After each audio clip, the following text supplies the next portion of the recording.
multi-award-winning periodontal specialist is turning her attention to a profession close to her heart, dentistry.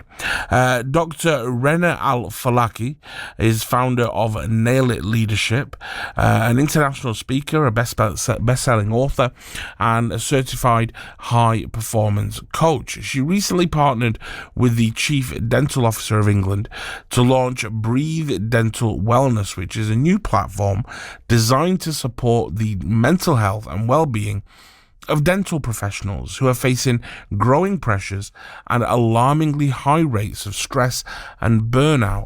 I'm very pleased to say that Dr. Rana Al-Falaki joins me now. Welcome to the program. Thank you so much for having me. It's a pleasure to be here. Thank you very much for your time. I guess, first of all, tell us a little bit more about your Nail It leadership approach and how optimal performance differs from the traditional idea of high performance. Yeah, and actually, so this isn't even just for dentistry. This is effectively for all professionals. We often hear this term high performance, and the reality is high performance does actually lead to burnout, and there is data and science to back that up. What happens is you become tunnel visioned, you just go after one thing, and ultimately you will burn out or become isolated and your relationships affected. So optimal performance is about high performance without the burnout. It really is about being able to be successful in every part of your life, not just work, but it's about mastering your productivity, your balance, and your happiness. Of course, everybody wants to be happy, and that is actually a productivity marker.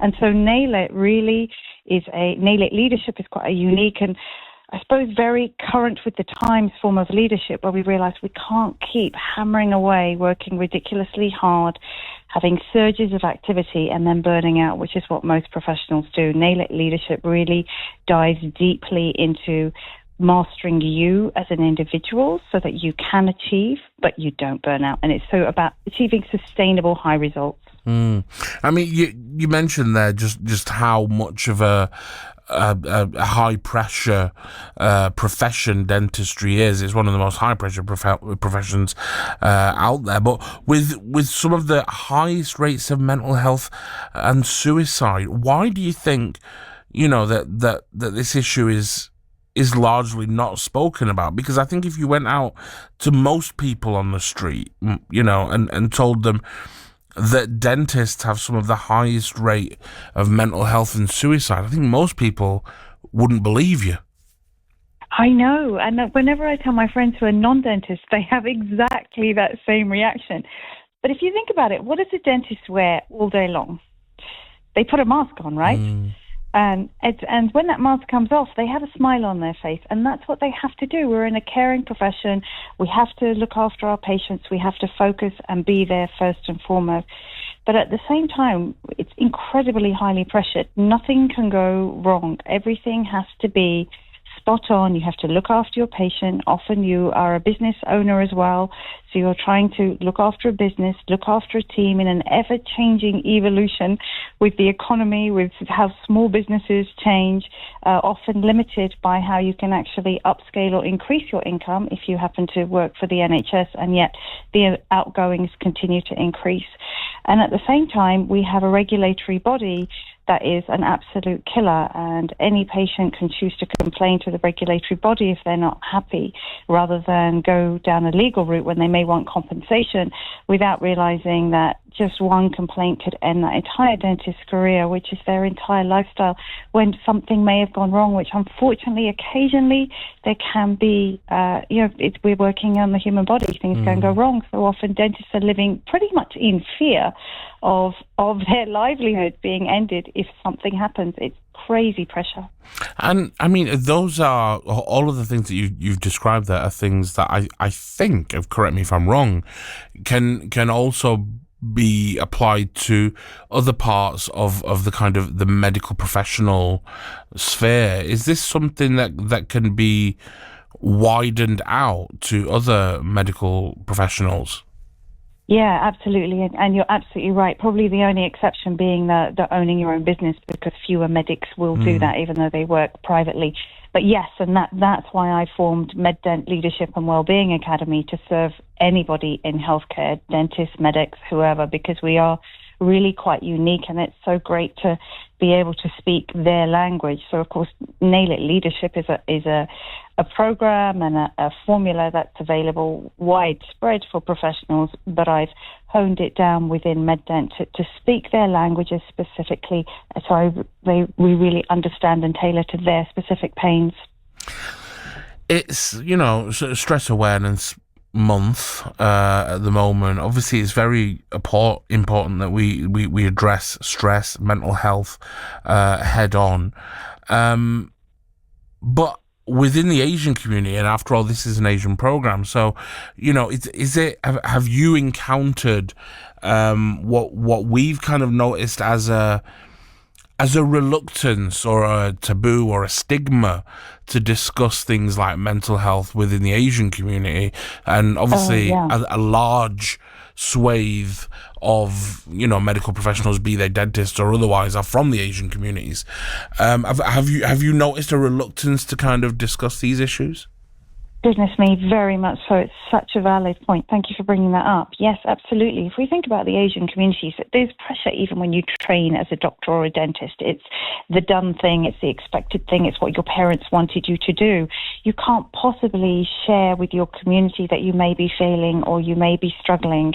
There always has to be a smile. You have to be seen to be bringing in the money. You have to be seen to being successful so that your parents and your family can still be proud of you. So it's even more pressure not to want to admit that you are having a hard time, and especially, I am Arabic in origin, and in the Arabic community, again, the idea of having coaches, mentors, suffering with mental health, certainly a few years ago was not the done thing. I am pleased to say it is shifting. And again, this is all about opportunities like your radio station, for example, to get that message out there and say, look, this isn't failure. You would actually be failing if you didn't admit that you needed help, and you could be so much better with support. Yeah.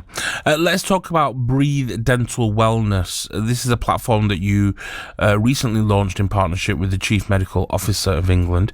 Tell us what inspired the project and also what kind of support is being offered.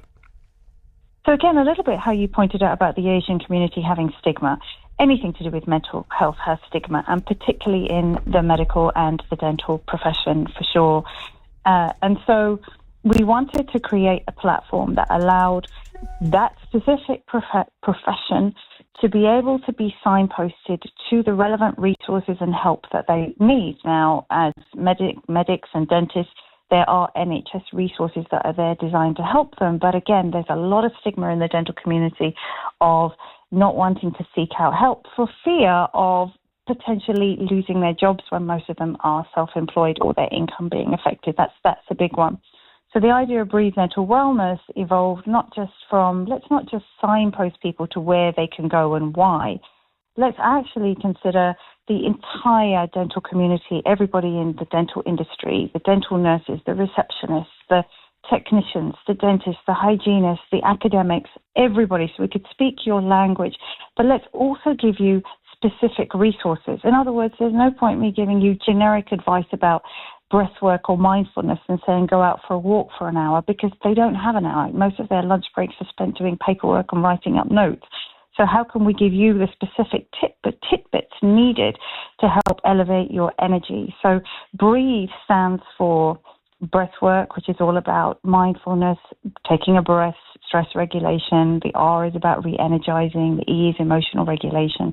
So communication, boundaries, all the things we need in teamwork and leadership. A is about addiction, which is a huge problem in the medical and dental profession. So let's talk about it and let's help give you the advice that you need. T is, of course, about therapy. H is about embracing everything healthy, including healthy relationships, so back to the workplace as well as the body. And E is about economic health, again, financial health. So we're looking at really what I call the 7 forms of health and how to really embrace them and master them.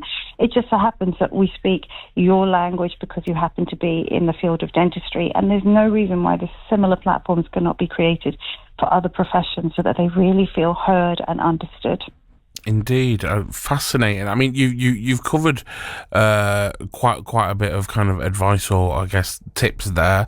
But for anybody listening, regardless of what their profession might be, if they would take away one thing from this conversation, if they would take away one simple step that they can do in order to feel more in control of their stress, what would you like that to be?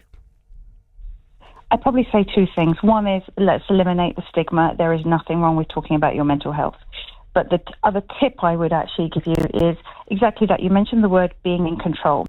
So imagine yourself as if you're in really gushing, crazy water, which is exactly what it feels like when you're anxious or you're struggling or you're trying to make a decision. Somewhere in that water, there is going to be a rock. Visualize that rock. In other words, find what you can control in the situation that feels out of control, because you can always control your mindset, your thoughts, your attitude, your physical body, the people you interact with, the decisions that you make. There is always something you can control in an out of control situation. So find what that is and work on it. Indeed. Fascinating. Dr. Rana Al-Falaki, thank you very much for speaking to us this evening. It's been wonderful. Thank you so much for having me. Have a great evening. And you too. That is Dr. Rana Al-Falaki, the founder of MedDent Leadership. She's a multi-award-winning periodontal specialist, a renowned optimal performance strategist, and a pioneering leader in the field of health and personal development for over 20 years. Raees Khan.